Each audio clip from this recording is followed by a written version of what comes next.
Oi, pessoal! Hoje vamos falar sobre o nível tecidual de organização do corpo humano. Para quem ainda não me conhece, eu sou o Dr. Luan Passos, sou professor de anatomia e criador do podcast Anatomia Todo Dia. Se você gosta de entender mais sobre o corpo humano de forma lógica, de forma clara, já aproveita para se inscrever no canal e ative o sininho para não perder os próximos vídeos. Claro, não deixe de acompanhar também o podcast disponível no Spotify. Agora vamos começar. Se na etapa anterior, no capítulo anterior, a gente estudou sobre as células, agora a gente vai dar um passo a mais. Porque o corpo não funciona em unidades isoladas, ele funciona em conjunto.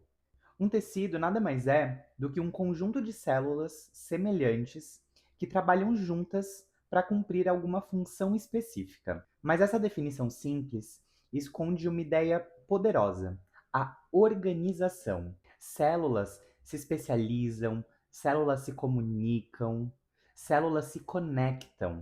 E quando essa conexão acontece de uma forma coordenada, surge o tecido.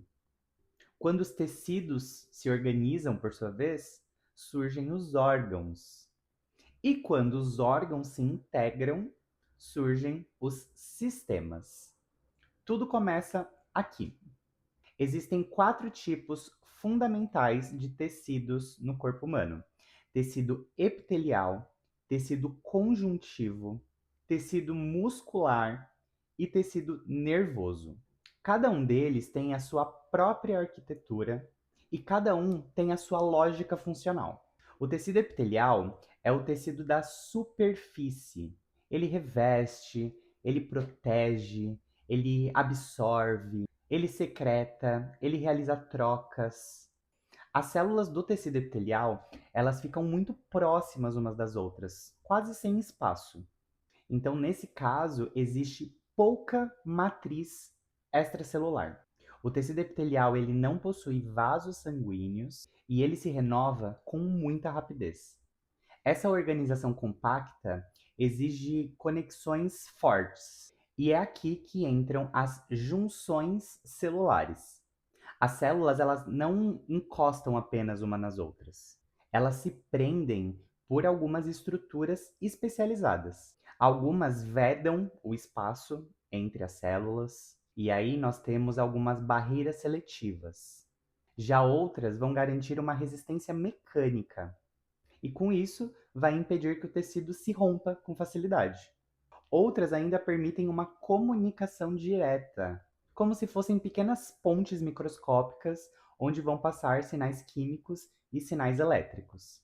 Essas conexões elas são fundamentais, principalmente no epitélio, porque ele precisa ser ao mesmo tempo uma barreira e uma interface.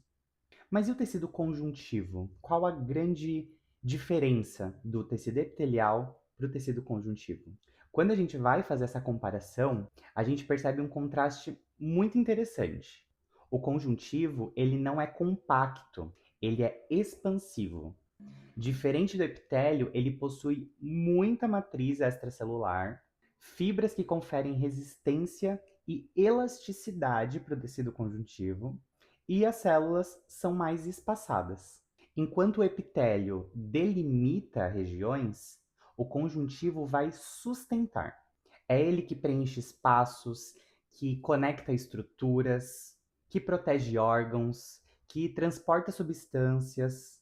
Mas dentro do tecido conjuntivo, nós temos algumas subclassificações.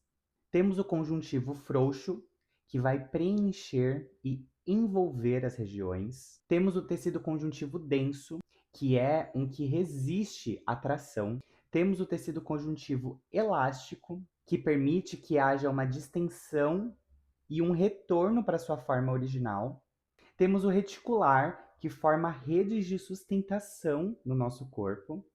E também temos algumas formas especializadas de tecido conjuntivo, como por exemplo o tecido adiposo, que armazena energia e também atua como um isolante térmico do nosso corpo. Temos a cartilagem, que dá um suporte flexível para as nossas articulações. Temos o osso, que sustenta e que protege estruturas importantes. E até o sangue, que é considerado um tecido conjuntivo com matriz líquida. Percebe como a matriz define a função? A matriz aqui é a grande diferença entre os tecidos conjuntivos e também fazendo uma comparação entre o tecido epitelial e o tecido conjuntivo. Mas alguns tecidos não apenas sustentam ou revestem, alguns produzem movimento. E agora, é claro, estamos falando do tecido muscular. O tecido muscular possui propriedades únicas. Ele é excitável, ele é contrátil, ele é elástico. Ele vai transformar um estímulo nervoso em uma ação. Assim como o tecido conjuntivo, o tecido muscular também possui algumas subclassificações. Então podemos ter o músculo estriado esquelético, que vai fornecer movimento de forma voluntária, ou seja, quando a gente quer ter aquele movimento. Temos o músculo cardíaco, que é um músculo rítmico, ele funciona de forma contínua, sem parar, até porque se parar a gente morre. E ele é automático, ele funciona de forma involuntária. E também temos o tecido liso, que assim como o cardíaco é involuntário e é essencial para o funcionamento dos órgãos internos. Mas para que o músculo se contraia no momento certo, alguém precisa dar esse comando. E é aí que entra o tecido nervoso. O tecido nervoso é formado principalmente por neurônios e células da neuróglia, ou também conhecidas como células da glia.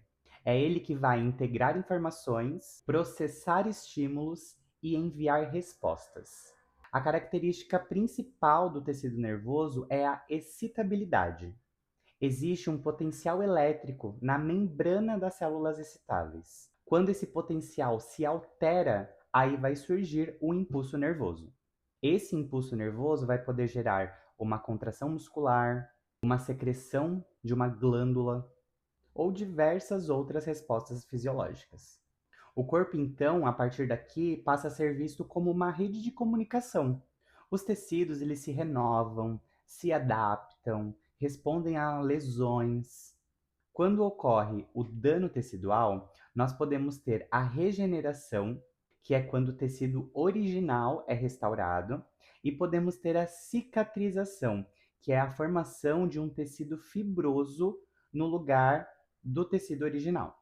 Mas nem todos os tecidos possuem essa mesma capacidade de regeneração.